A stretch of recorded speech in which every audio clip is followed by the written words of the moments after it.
So today, we're diving into something that sounds kind of like a mobster movie, right? Right.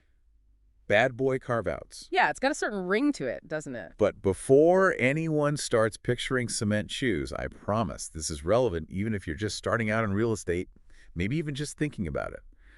We're really lucky to be looking at Michael R. Linton's work today. He really knows his stuff when it comes to Chicago real estate. Sure, he does. What's really cool about Linton is he's been in the trenches for decades. As a broker, as an investor, even as an advisor. So he's not just theorizing about this stuff. He's seen these carve-outs play out in the real world. And that's invaluable, Yeah. right? So for those of us who didn't get the memo, what exactly are we talking about when we say bad boy carved out? Okay, so picture this. You're looking at a non-recourse loan for a property. Generally, this means if you default, the lender's limited to taking back the property, your other assets. Safe and sound, it's like a safety net, right? Right, got it. But here's the catch. Those bad boy carve-outs are the exceptions, the loopholes. There's specific situations where the lender can actually go after those personal assets you thought were protected.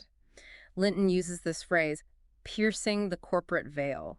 Ooh, yeah. And it really captures the seriousness of this stuff. Definitely. So it seems like you're saying even though you're usually protected if things go south, there are certain actions that can really come back to bite you. Exactly. And what makes this even more interesting is Linton's focus on Chicago. Oh, right. Why Chicago specifically? Well, Chicago, it's a hot market, right? Lots of growth, but it also has its fair share of, let's say, intricate regulations. So understanding these carve-outs is super crucial for anyone looking to invest there. So it's like knowing the rules of the game before you even step on the field. Exactly. So even though he's talking about Chicago, are these bad boy actions kind of like universal red flags in any real estate deal? Absolutely. I mean, the specifics might vary a bit from place to place, but the underlying principles, they're pretty consistent.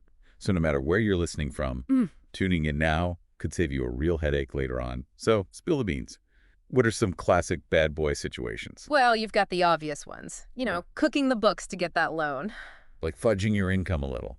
Exactly, or maybe sweeping some debt under the rug. Then there's, say, using those renovation funds for a little personal shopping spree. Oops. Not good. Even something like missing those property tax payments or letting that insurance lapse that can trigger a carve-out, too. It's amazing how much those little details matter. Makes you really appreciate those real estate lawyers, huh? Absolutely. And that's what I appreciate about Linton's approach. He's not trying to scare anyone. He's all about empowering people with knowledge. When you understand these carve-outs, you can negotiate better deals and, more importantly, protect yourself. Knowledge is power, right? Okay. So for all you listeners out there, even if you're just casually dabbling in real estate, here's something to ponder. How do these carve-outs impact the relationship between borrowers and lenders? It's a delicate dance, isn't it? If you're intrigued, and I bet you are, I highly recommend looking up Michael R. Linton and digging into his work. You won't be disappointed. It's a real eye-opener.